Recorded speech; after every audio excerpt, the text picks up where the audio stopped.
in this lesson, guys, is connected to the previous lesson. We're rounding off in context. So it's a matter of extending what we did before and give you more examples. Okay, here we go. Rounding off in context. Example 1. Write 231 months in years, rounding off to the nearest year. Good. You will realize that 231 to convert to years is 12, which is 19.25. But this means roughly like 19 years and 0.25 is a quarter, and a quarter is made from 3 months, meaning 19 years and 3 months. Obviously, if we run off to the nearest year, guys, we cannot move. Listen up. We cannot move from 3 months, just add one more.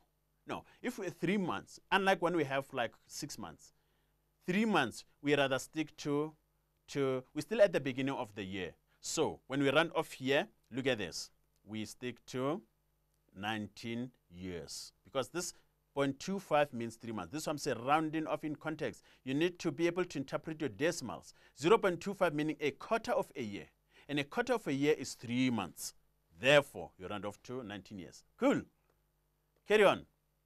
Keegan takes 12.1 years to save 40,000. How many full years does he need to save at least 40 years? Okay.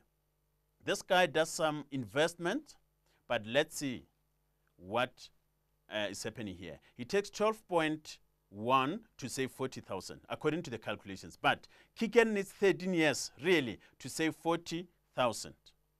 Keegan will save less than 40,000 in 12 years. Guys, take this example. You're saving money. Okay.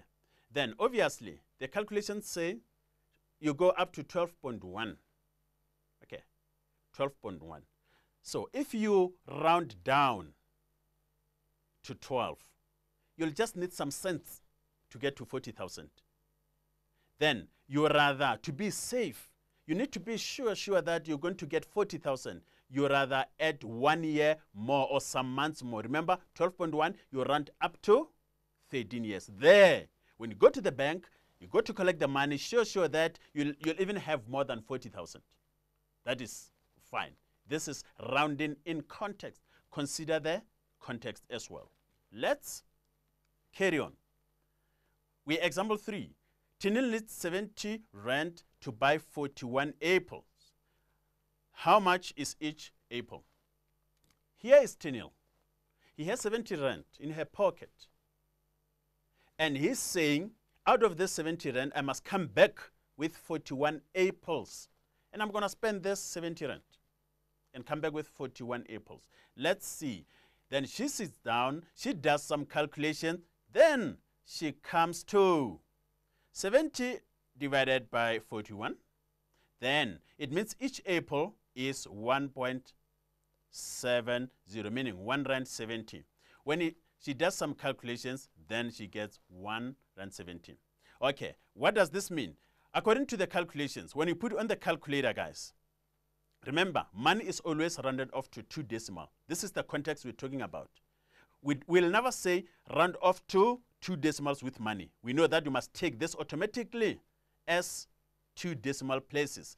But I was on the fact that the correct calculated value, if you go 70 divided by 41, it gives me this. And mathematically, I must turn that to 1. Mathematically, this must be 1. But if I have 1 rand 71 cent, what happens? Look at this. What happens is Tinil will spend 70 rand 11 cent, which is more than 70 rand. It doesn't have this 11 cent. So this is why our answer went to 1 rand 70 cent. Instead of 1 rand 71, then it went to 1 rand 70. We're rounding down because of the context doesn't allow 70 rand 11 cent. Cool, guys. Meet with you in the next lessons or segments. Cheers.